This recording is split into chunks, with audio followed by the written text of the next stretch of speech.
Last year, the photographer of the year, Samar Abu Alouf, she's from Gaza, and she had to make that very difficult decision of leaving Gaza for the security of her children. And she was in a full depression because of that until she found a way of how to come out of it and to still work around it. So definitely photographers really want to stay in the countries in order to be able to showcase what is happening. The photo of the year, you're like, okay, I'm sure it's going to be this one. And then at the last minute, everything changes because the whole selection is also a narrative of what they're trying to say about the world today. Greetings and welcome back on the show. If you think a photograph just shows you what happened, what if it shapes also how we remember it for decades to come? This year, World Press Photo turns 70, so yes, there is a bit of history behind this one. If you want to understand how that actually works, well, you're in the right place. I'm Tom Jacob, and this is the Camera Cafe Show.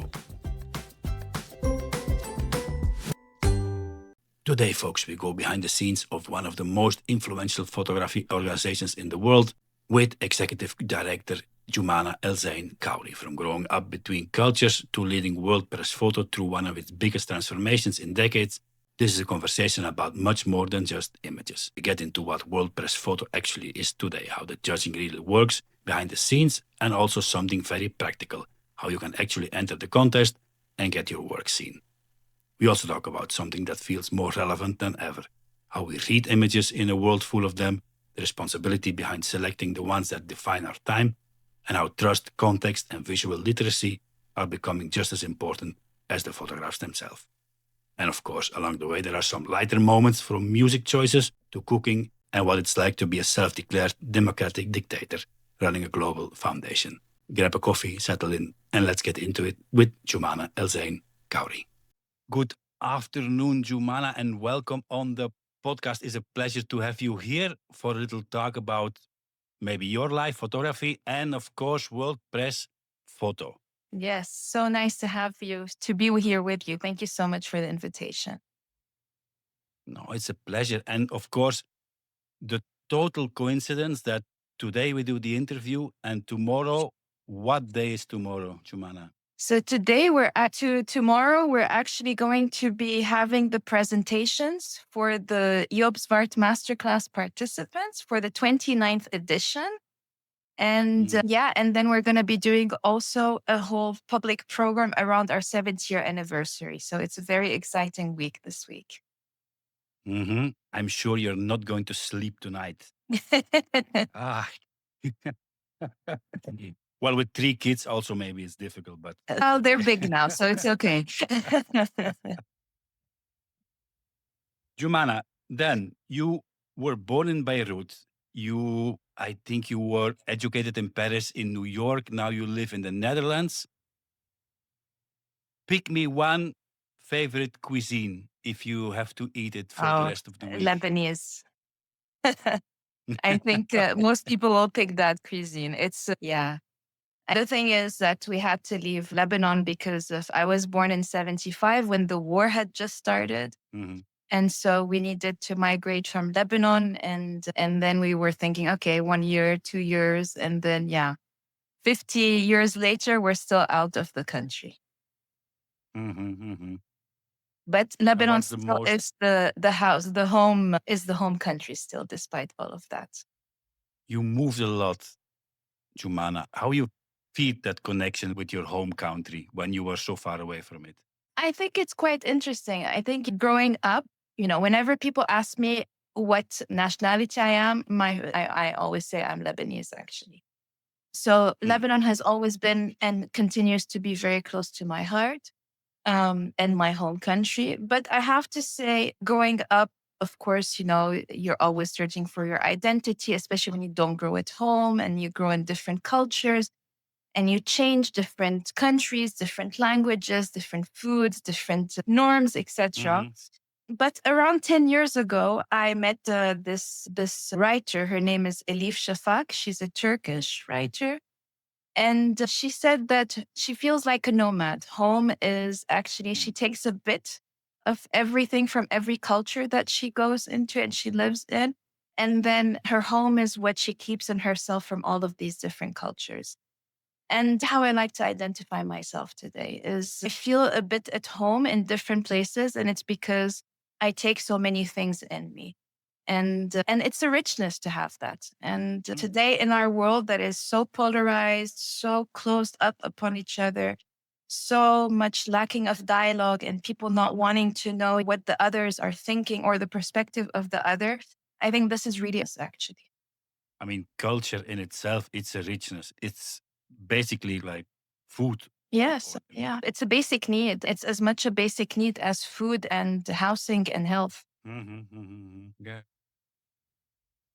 So you're in World Press Photo. We will come back to it in a moment. You're a non-photographer. Yes.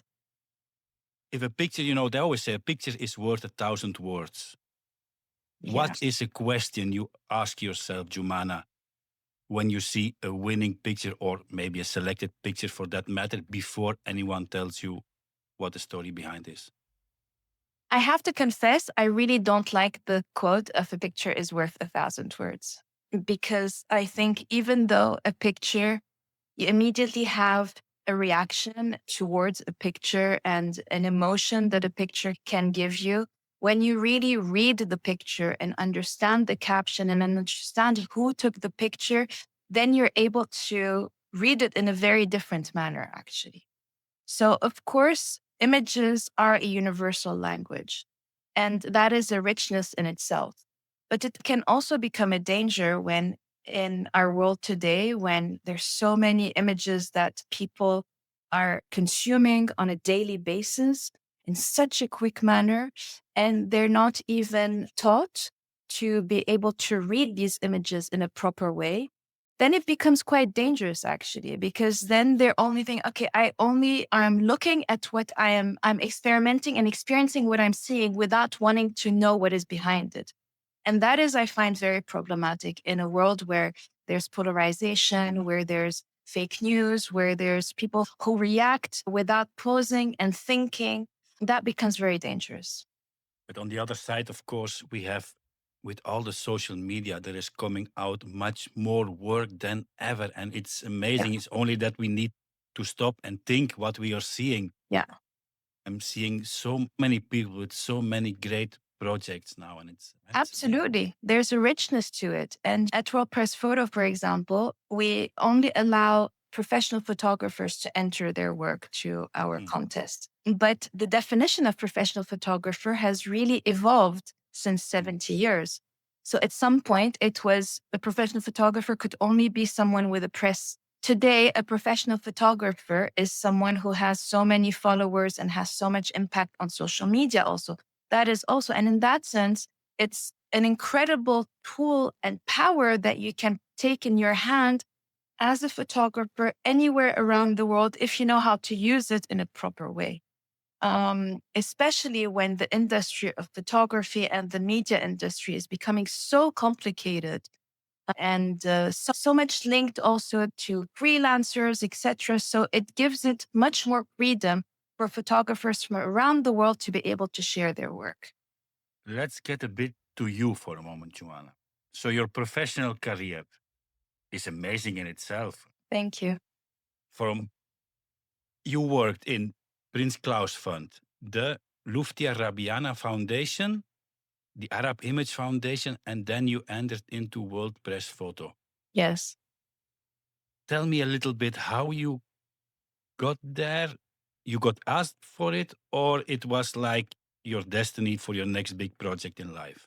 World Press Photo, I think. So one thing is sure is that I've always wanted to work in the nonprofit and I've always wanted to work in a place where I could have an impact, basically. And one thing more is that I also knew the importance of what you were saying of giving power and allowing people to have the power in themselves to tell their own stories and to bring their own stories to as many people as possible. And so, in that sense, that's where my work at the Arab Image Foundation, at the Prince Claus Fund, really, I was bottle fed by it. The Arab Image Foundation is one of the first places where I really realized it's a foundation that is based in Lebanon. And it has an amazing archive, which is created by 5 artists who decided to create an archive that counters the colonial photographic history that is made of the Arab world. So what they did is they went and they started this archive and created this archive about the history of the Arab world through the lens of Arab photographers.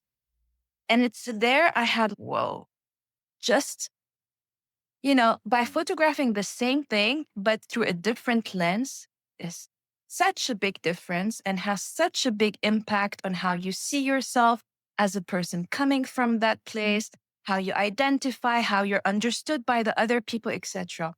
And so in that sense, that has been really my red line throughout my career.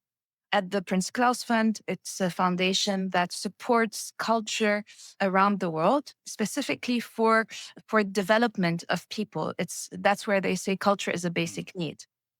And then I was there for 6-7 years, and I'm like, okay, I'm ready for something new. And then that's where World Press Photo was, and it's in the Netherlands. And what really attracted me to World Press Photo was, one, the fact that it's an organization that has such a humongous reach and has such a big voice, and whereby you can really be able to shift narratives to really touch lots of people.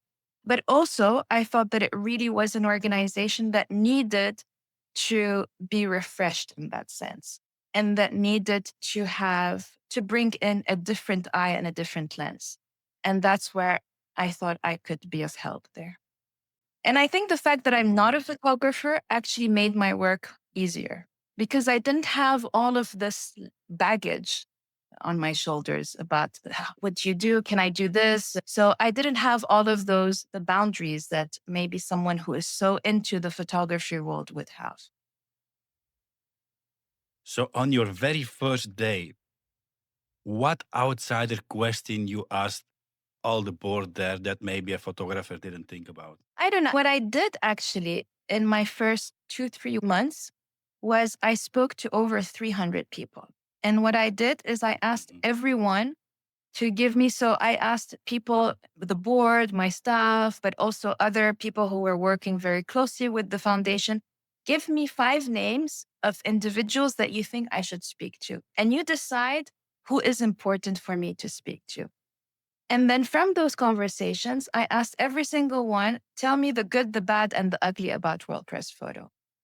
And in that sense, I really wanted to understand how different people saw the organization, what value it still had, what the problems were in it, etc. And it was really great to be able to do that, to take the time to do that also. And what I learned from those conversations was, first and foremost, that, because that was one of my questions, is there still room for this organization? And everybody said, yes, definitely there is. A lot of people said also that there's a trust that has been lost in the organization, that it was really catering to a certain type of audience and that it needed to be opened up more, etc. Yeah. So that was a bit how it started. I hear your democratic dictator there. Yes, I am. I really, yeah. Yeah. I think all directors are democratic dictators in any case, because you need Yes. you need to be able to hear, to listen, to ask, to listen, and then you need to be able to make decisions at the end and to impose those decisions. If you do it right, then you don't need to impose those decisions because people follow you. And sometimes you need to push them a bit further in order for people to accept them. Yes. But of course, it's because you care for the foundation and you care for the people. Absolutely. Also, another thing you did, Joumana, it's fantastic, of course, is the implementing this regional strategy. Yes. Talk me a bit more about this. When I came in, we looked at the numbers of where the winners were coming from. And we saw that almost 80% of the winners were, a bit more actually, were coming from Europe and North America. And most of them were men. And I'm like, okay, we cannot call ourselves World Press Photo when we have that. That's just not possible. And so I said, you know what? Actually, it was in the middle of the World Cup. And I was like, okay, what is the most global thing that happens around the world or competition. And then I'm like, okay, with all the problems that it has, of course, football and the FIFA. And so how do they do it? And they do it through among each other, and then they go up. And that's really where I got the idea of really dividing the world in regions. And then I'm not going to even bore you with all the long discussions of how you divide the world in which regions and how many regions and all that. It was quite an interesting discussion. And then from there, you ask photographers to submit their work in the regions where they have done that work. So if you're a Dutch photographer who has worked in Ouagadougou, then you submit it to Africa. But then there's a first selection that is done by a regional jury. And that jury is 5 individuals who are from different areas of that region, but also come from different professional backgrounds, different cultures, different genders, etc. And they do a first selection. And they do that in a way that is very different because they do that with a context sensitivity that comes only if you understand that region. Yeah. That first selection is then sent to the global jury, and the global jury is composed of all of the chairs of the different regional juries. It was fascinating to see. We were a bit nervous and excited about what will happen. And it was quite fascinating to see that in the first year, 80% of the winners were regional photographers or local photographers. And that just came so naturally. It was really incredible. And it was really very heartwarming to also see the first group of winners, because there you could see winners who had a very big career, who were AFPA, Reuters, etc. But you could also see winners who needed to go and rent their equipment every single time they had a commission, and who had a totally different reality. But then when they came together, they shared the same core and the same work and the same feelings and the same problems and all of that. And that's very inspiring and humbling and and privileging.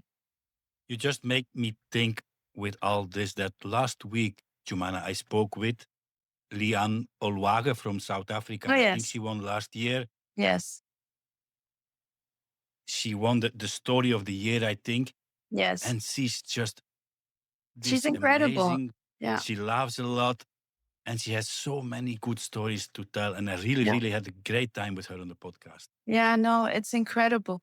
Each one of these photographers is really, I call them heroes, because Mm. in today's world, being a photographer and a photojournalist is really a dedication. So if you don't have the economic security that you used to have, there's less and less staff photographers in big medias. They put their life at risk every single day, and the mental toll that they have on them is incredible. And they're really heroes. And they're doing that in order for us as a public to be able to see what they are witnessing firsthand. And that's where I come back to saying that it's because knowing that it's all the more important for us as a public and an audience to be able to be responsible in terms of how we read their images and how we receive them and what we do with them. You just mentioned it a bit quick. Let's say I'm a photographer in Nigeria or in Argentina. And from the moment I upload my picture and I want to send it to World Press Photo, what's the process behind it, where it goes and how it gets to the final step if it would be the winning picture?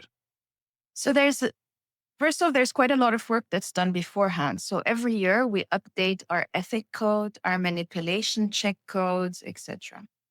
And for us, it's very important that every single photographer needs to sign an ethic code whereby how did they work on the image? How did they work with the protagonist? So all that is very important for us. And that is updated every year. The manipulation checks also are updated every single year, basically. So that is also something that is quite important. So then the photographer goes to our website and they upload their work. They have to be a professional photographer, as I said. And there's different ways, and the definition is quite broad in that sense. And then they have to upload the photo, they upload the caption, and they upload also a motivation letter in terms of what was their motivation in making that photo and why did they decide to work on that specific project. And then that is then divided per region. And then each regional jury member has 4 phases where they look at these images. So there's 4 selection phases. The first selection phase, we even give the jury members actually a number of seconds where they need to see the images. For example, in Europe, there's over, I don't know, 30,000 images or 20,000 images that they need to look at. So the first selection is really done only visually. So they just look at the visuals. They don't know the title. They don't know anything. They just see the visuals. And then the second phase, you get the title, and then you get where the photographer is from and what the gender of the photographer is.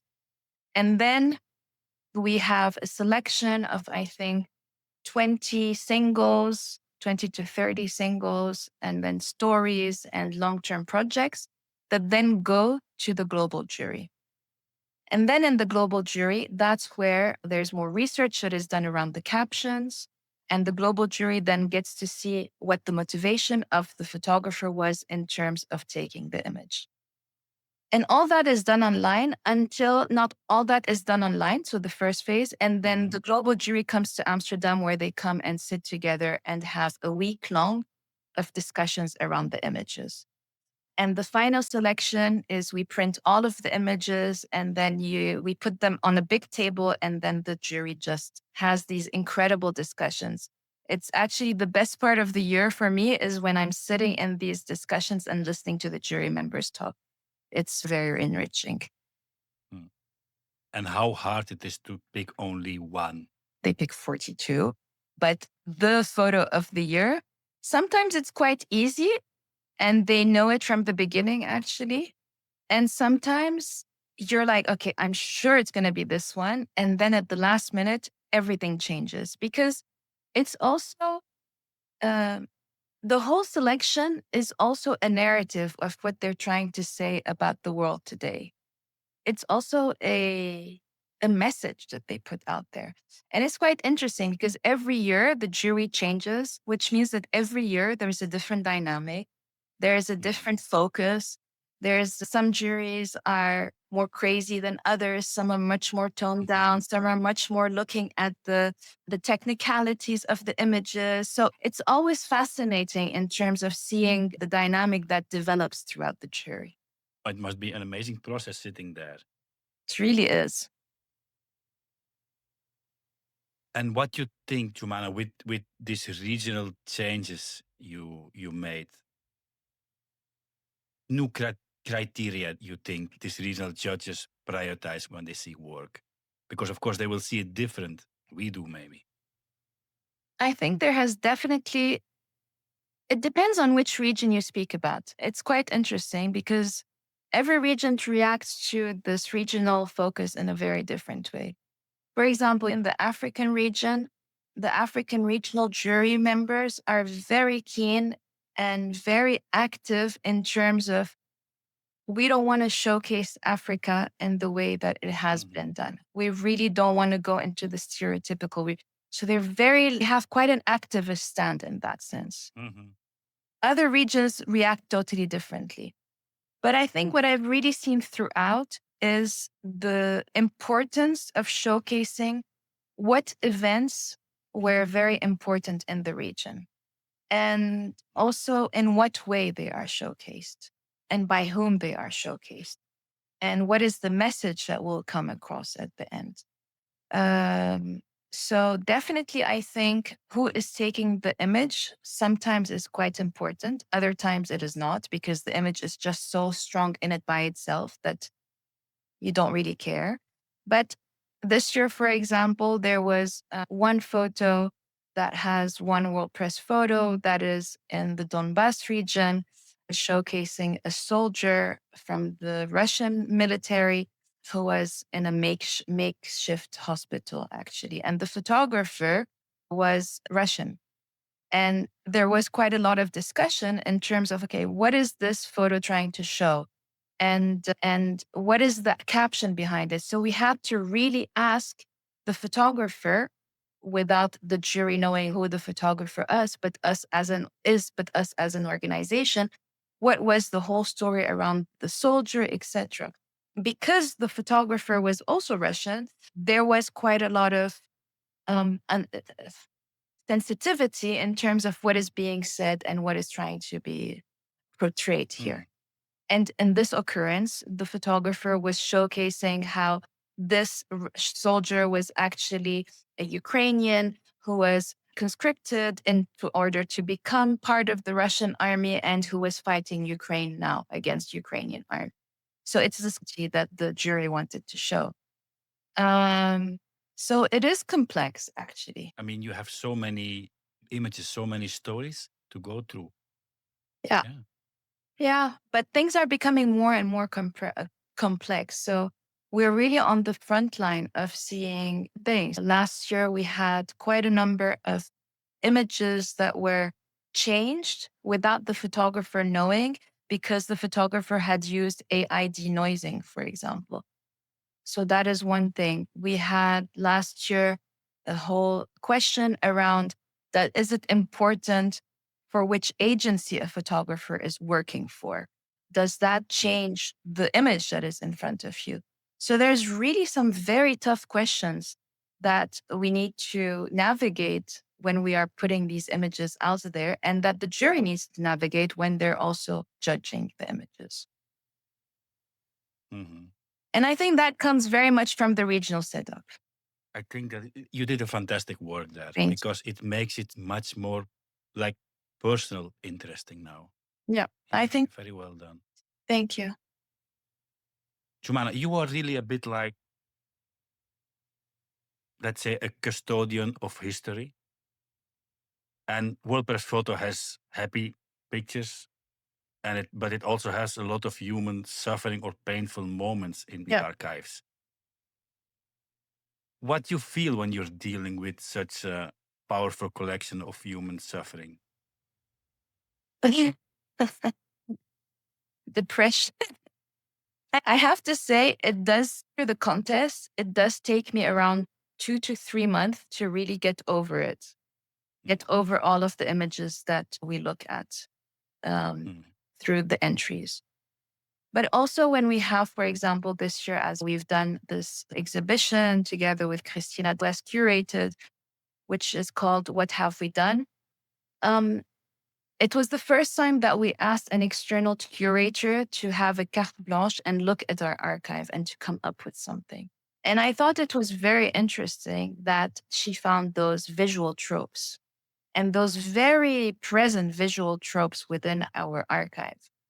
And of course, this exhibition does not give any answers as to what we should do or not. But what it does do, and what it has had on me in any case, is okay, what is the responsibility of World Press Photo in terms of how the society sees women today? With so many images from World Press Photo that have been awarded, of where you see women weeping, which are also, of course, images that have been on the front pages of big media, etc. How does that image of a woman being really on the receiving, on the grieving, on the not active side, how has that influenced how women are perceived today? Or men rescuing, for example, has the same thing, or the Black Lives, or so it's, and in that sense, I always say that more than anything, World Press Photo, what I find is the most difficult is the responsibility that comes with it. I think we are responsible for the captions that we write. We are responsible for the photos that are being awarded. We're responsible for how we showcase them. And we're responsible also for the archive and what we do with it. And what I hope we will be able to get from now for the if we still exist 70 years from now, is an archive that also shows differences in that sense, basically. And not only, and hopefully an evolution in those kind of stereotyping and visual patterns. I'm sure. So, Joumana, yes, 70 years. What things you all have in mind, or what things you all did or want to do for the 70th anniversary? Yes, we have this exhibition that has just showcased in the Netherlands. That was in South Africa, in Johannesburg, and that will be going to Bangladesh, Dhaka. So that is one thing. We have also a publication that we have done that you can download from our website with some really interesting texts by great academics around archives and around stereotyping and visual patterns, etc. We have also some videos that we were able to make, all that thanks to great support from the Open Society Institute, videos that we were able to make with Dan McCullen. And so there's 3 videos. So please, I invite also all of your listeners to go and look at them because they're very interesting. And we've done 2 more things, which is a festival. So there was a pop-up festival, one that took place in Groningen, in Johannesburg, and will take place in Dhaka, but that's also taking place tomorrow in Amsterdam. And there we will be having a couple of really great talks. We're going to be having, for example, Fred Ritchen around rethinking photography for the 21st century. We're going to be having an amazing talk with Hannah Reyes Morales, but also talks around photographers as custodians of our collective visual history with Bram Janssen and Miriam Boulos. So I'm really excited about that. And that you can also be streaming tomorrow live. And last but not least, next week we will be launching on the 17th of November, we will be launching our 70-year print sale, actually, which is going to be the 10 great images from every decade that will be for the first time people will be able to purchase. And of course, all the money will go partly to the photographers, but also partly to support the World Press. Amazing. So, what's this in the back there? Which one? Not the plane, the other one. So this one is a photo by Ito Barrada. Ito is a Moroccan photographer. And here her work was around how nature takes over urban cities. And I really loved her work. She's also worked quite a lot. She has a beautiful project around big shots of buses in Morocco and the logos of buses, because those logos are how people who cross from Morocco to Europe recognize through the logos which country the bus is going through. Her work is beautiful. And actually, the one up there is a work by Eddie, and he's a Lebanese photographer. And his work is very much around archives, especially linked to the Lebanese Civil War. So, yeah. Nice. With the image sale in process next week, I will have a look. One question about 70 years World Press Photo. Founded 1955 in the Netherlands. And I think then it was more dominated by the West and by prints, of course. But today, Joumana, everybody is or can be a documentarian with his phone. What do you think that the foundation can give me as a unique value that a viral picture today on social media cannot give me? Yeah, definitely authenticity. Yeah. That the photos are authentic. Definitely that the photos have been taken with care and sensitively. Definitely a lot of information around what is happening throughout the world. Why do we do what we do? On the forefront, we're just an organization that has a contest, awards, and then does exhibitions. But actually, why do we do that? We do that because we believe that by bringing these images to as many people as possible, and through our platforms and our exhibitions, we reach literally billions of people, basically. And we do that because we believe that by being able to put yourself in someone else's shoes, by being able to understand someone else's perspective, then you can potentially change your mind on certain issues or develop your understanding of certain places and make the world a smaller place in that sense. and in a more understanding place. It's really about creating dialogue. There's a philosopher, he's from Martinique, his name is Edouard Glissant, and he speaks about a relationship is about changing by exchanging without losing oneself. And I find that it's exactly what photography does. And that's what you will get through World Press Photo, is that. You see what a perfect answer. Thank you. You just curious, Joumana, you as a non-photographer, what you enjoy more, the one single decisive moment picture or a small story? Yeah, it depends. Depends what the picture is, and it depends what the story is. I think I really do. I You're putting me on the spot here, but I think I really do enjoy the long-term projects. Actually, I think long-term projects are really projects where the photographer is totally immersed, where the photographer really has a deep connection with what they're working on. Um, and where the photographer really takes the time to understand who's in front of him, to try and bring that understanding into the work, etc. So in that sense, yeah, maybe long-term stories are what I prefer the most. Mm-hmm.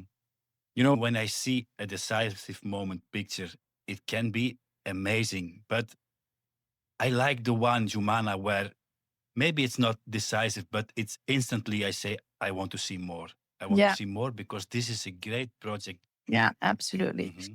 I always want to see more, and I always appreciate the images much more when I also hear the photographer's story behind it. Mm. When I hear how this year we had the whole documentation around the Darien Gap, how the photographer went 10 times across the Darien Gap and all the stories. And then I appreciate the work even more, actually. So that's why I tell you a picture is worth 1,000 words. Yes and no, because actually the words that come with the picture reinforce that image in such a big way. And I've been asking myself the question, especially this year with the 70 year, I've been asking my question, what is the agency of a photo today compared to 70 years ago? And I actually think 70 years ago, a photo had much more agency by itself than what it does today. 70 years ago, a photo could literally stop the Vietnam War. Mm-hmm. Today, a photo is part of that, but cannot do it alone anymore. So you need to have, because of so many images, because of the AI, because of all of that. And so in that sense, today, a photo is still very powerful, but it needs to be accompanied by words. It needs to be accompanied by the story. It needs to be accompanied by the photographer. And yeah, so it's also part of the history of photography today. And, Mm-hmm. every time it's, oh, AI is here, so photography is going to collapse. But yeah, color came and photography did not collapse. Mobile phone came and photography did.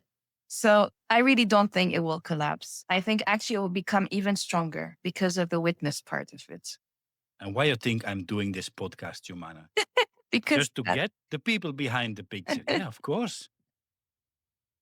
Let's talk quick about something amazing. Also, the Joop Swart, or maybe yeah, you say Joop Swart, I think it's Joop Swart it's Masterclass. yeah, I think 30 years you were running it in yeah, World Press Photo. I have had many photographers on the podcast who were inside. yeah. It's focused, I think, on this very personal mentorship. Talk me a bit about it. What's a Yeah. photographer info when he goes in the program? Yeah, it's the 29th edition this year, which is really incredible. And it's very, very rewarding when you see that previous Joop Zwart Masterclass mentees become awardees, actually, of the Mm-hmm. contest. It's really rewarding. And every year we have a couple, which is amazing, actually, because it just shows how much the workshop has and masterclass has really influenced and impacted their work and their career.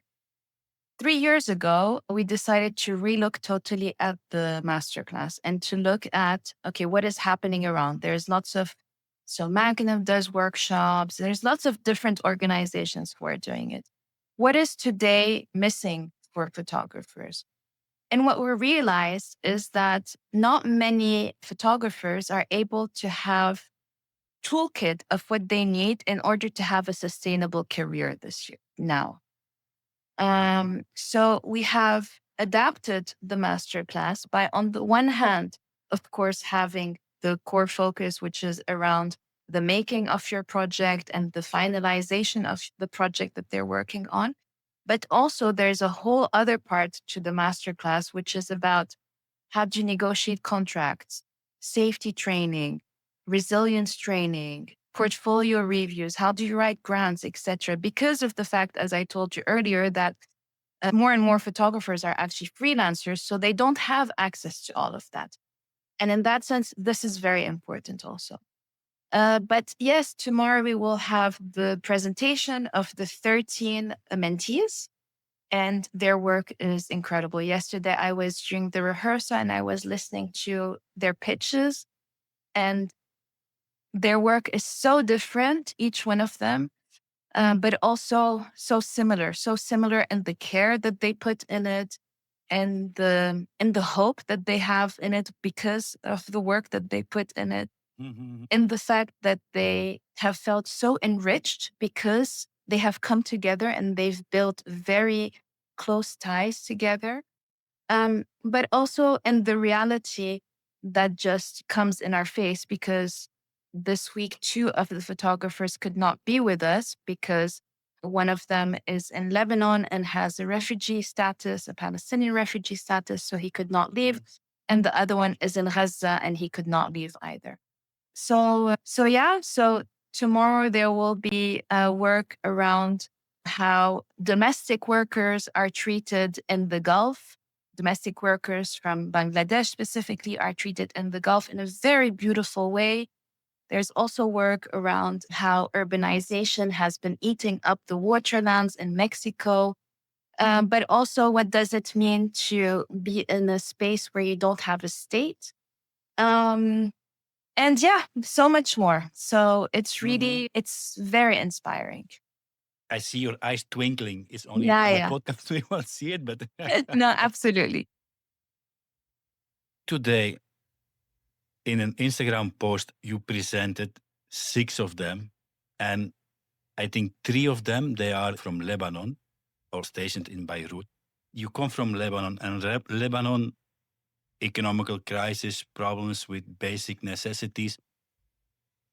You work in a foundation that promotes global talent. And maybe in your own country, much of this talent is going away due of what is happening in the country. And you will need these people to build up the country later again. But then I saw your post today and I say there are still people there doing amazing work. Yeah. Yes. First off, this Joop Zwart masterclass is specifically centered around the Swana region. And in that sense, because the funding comes from an organization that has a specific focus on it. So that's why half of the participants come from the Arab world and North Africa, and the other part comes from the rest of the world. But yes, there is a lot of brain drain that is happening in my country, in Lebanon, but also in many other countries. But that the photographers to stay there. They want to stay in the country. Last year, we had a photographer who won, who is from Sudan, whose whole family is outside of Sudan, but he has decided that he wants to stay in Sudan. We also have a photographer who won last year, who is from Haiti, whose whole family left Haiti, but he is still there because he wants to be able to document. Last year, the photographer of the year, Samar Abu Alouf, she's from Gaza, and she did this had to make that very difficult decision of leaving Gaza for the security of her children. Yeah. And she was in a full depression because of that, until she found a way of how to come out of it and to still work around it. So definitely, photographers really want to stay in the countries in order to be able to showcase what is happening. And you see also a shift in the media organizations where a lot of media organizations are working with photographers from those countries and working with regional talents. And that is quite a hopeful development in that sense. Mhm. I think we can see the same in Ukraine. I Yes, know some absolutely. photographers there, and it's the same.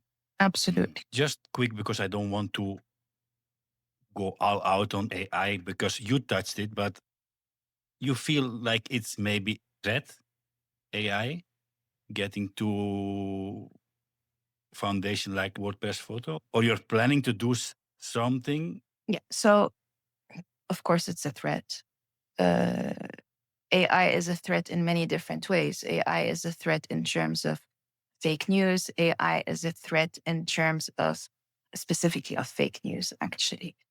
But for now, we have these forensic experts that we work with every year, who check every single image that wins WordPress photo in order to make sure that it is not manipulated, etc.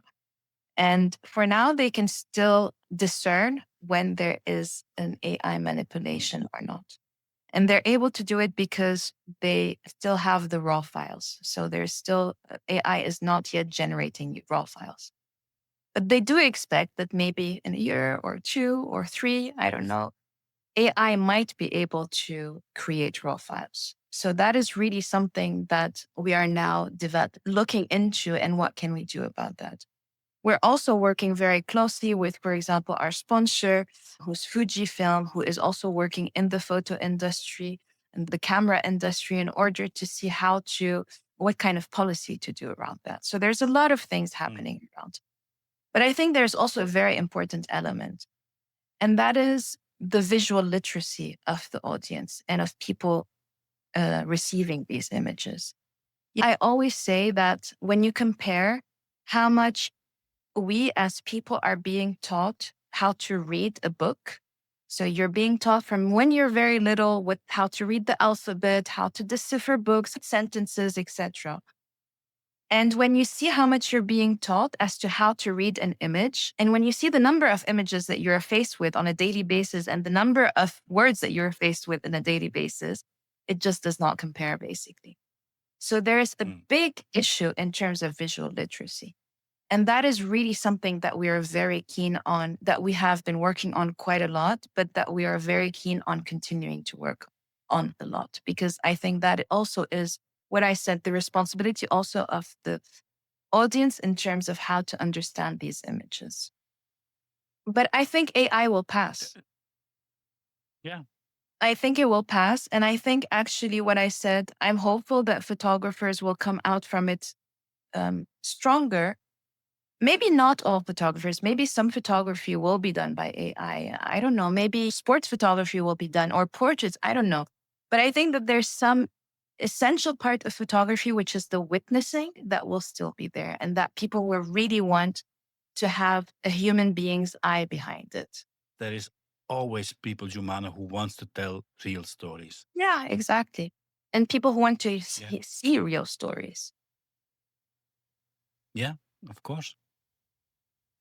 Now, Joumana, you told me you need detox time after judging and working there. What's your activity you like to do when you Oh, come home? wow.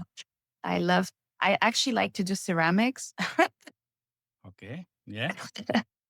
and cooking and listening to lots of music all the time and very loud. So that's really what I do. But I do get a lot of motivation when I go to some of the exhibition venues and I see the audience interacting with the exhibitions and the emotions that the audience has when they are looking at the exhibition, and the time that they spend in terms of reading the captions, looking at the images, going through it, and the care that they put.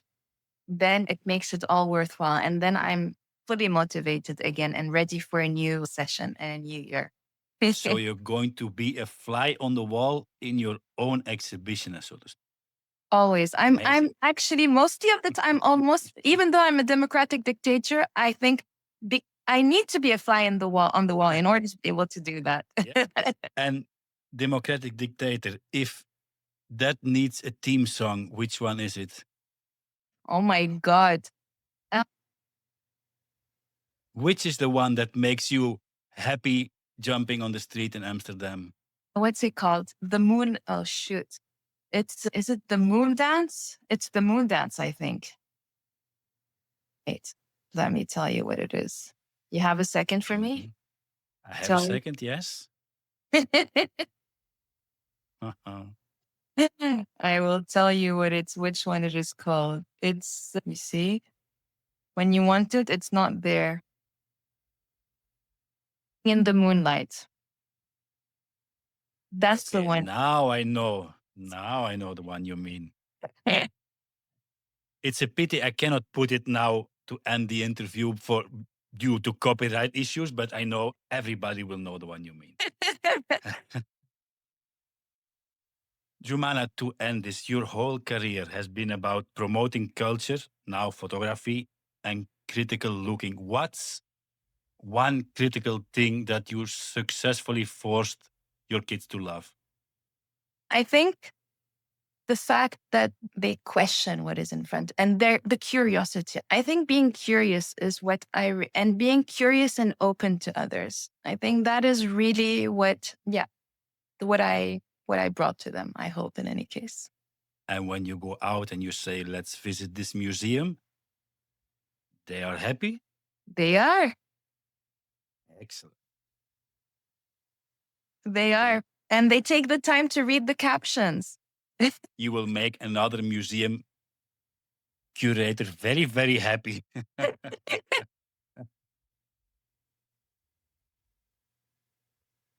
Joumana, thank you so much for giving me your time. I know from tomorrow it will be an exciting week. You will have a lot of things to do. Yes. But I hope you also take some time off for yourself. Make your favorite Lebanese cuisine. I don't know what it is, but you will send me a picture. I will look forward staying in touch. And yeah, maybe the print sale next week, and let's see what I can find. Great. Thank you so much. Okay. Thank you, Joumani, and have still a nice evening. Yes, you too. Bye. Bye. And that was my conversation, folks, with Joumana El Zhein Khoury. What stands out with something like WordPress Photo is that it's not just about the images we see, but about those images shape the way we understand the world around us. If you want to know more about Joumana and WordPress Photo, you can find everything back in the show notes. Of course, you can listen to this episode and many more on our podcast channels. And if you enjoyed the talk here today, the stories, and maybe even have a few laughs along the way, subscribe, leave a comment, and let me know what parts stayed with you the most. Thanks for watching. I'll see you here next week for another talk with another wonderful photographer. Adios.